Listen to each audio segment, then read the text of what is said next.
प्यारे मित्रों, मैं वीर शहीदों पे जो देश के लिए जवान शहीद हुए हैं, देश के लिए जो हमारे देश के गरीब अमीर हर वर्ग के लोग, हिंदू मुस्लिम सिख ईसाई जो देश में रहते हैं, इस देश के लिए जो शहीद हुए हैं, जिन्होंने इस देश की आजादी की लड़ाई में भाग लिया,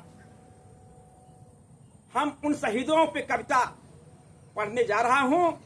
और जो हमारे ग्राम प्रधान, माननीय ग्राम प्रधान जोगापुर के माननीय दयाराम बिंद जी, जो अभी भी पुरस्कार दिए, उनकी अध्यक्षता में यह कविता यूट्यूब हम कहेंगे यूट्यूब चैनलों एवं सारे चैनलों पर जाएगी।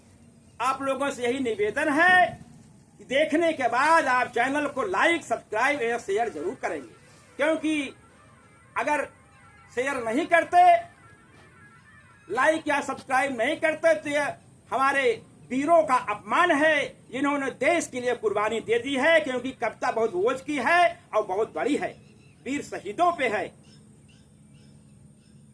इस देश की चंदन माटी को, इस देश की चंदन माटी को, इस देश की सुच परिपाटी को है कोटि कोटि नमन जोगापुर की पावन माटी को।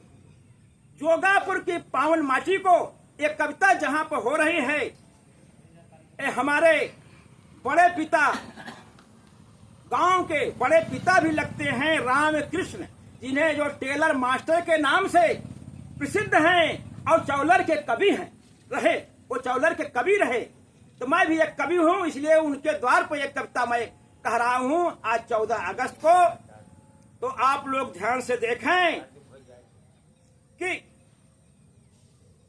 चुटकी भर सिंदूर की लाली सुहागन के चेहरे का नूर बढ़ा देती है, पर वह अमर सुहागन हो जाती है जो भारत माँ पे अपना सिंदूर चढ़ा देती है, जो भारत माँ पे अपना सिंदूर चढ़ा देती है।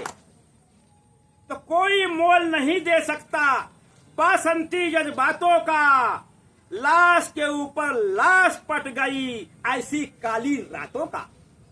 मित्रों, जलियांवाला बाग कांड हम दोहरा रहे हैं। जब जनरल डायर ने निहत्थे जो सभा कर रहे थे देशवासियों के ऊपर, चारों तरफ रास्ता बंद करके गोलियों की बौछार का आदेश दे दिया। चारों तरफ से गोलियां चलने लगी, कहीं से उसने रास्ता निकलने का नहीं दिया था, सब पुलिस से बंद करा दिया था अपने सिपाहियों सैनिकों से। उस समय लोग, हजारों लोग मारे गए, निहत्थे लोगों पे गोलियां बरस रही थी, निहत्थे लोगों पे गोलियां बरस रही थी, रास्ते को बंद करा दिया गया था, निकलने न पावे। ऐसी स्थिति में लोग बड़ा कुआं था, जलियांवाले बाग में एक बहुत बड़ा कुआं था, लोग उस कुएं में कूदने लगे और लाशों का अंबार लग गया। लोगों ने जब बाद में देखा तो पूरा कुआं लाश से पट गया था।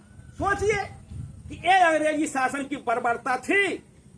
तो कहने का अर्थ है,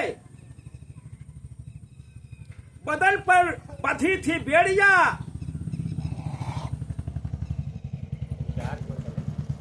बदन पर बंधी थी बेड़िया, दिल मगर आजाद था और रक्त के अंतिम कतरे में। बदन पर बंधी थी बेड़िया, दिल मगर आजाद था, रक्त के अंतिम कतरे में भी भारत जिंदाबाद था, रक्त के अंतिम कतरे में भी भारत जिंदा। भारत माता की जय, भारत माता की जय, भारत माता की जय, वंदे मातरम, वंदे मातरम, वंदे मातरम। बहुत बहुत धन्यवाद।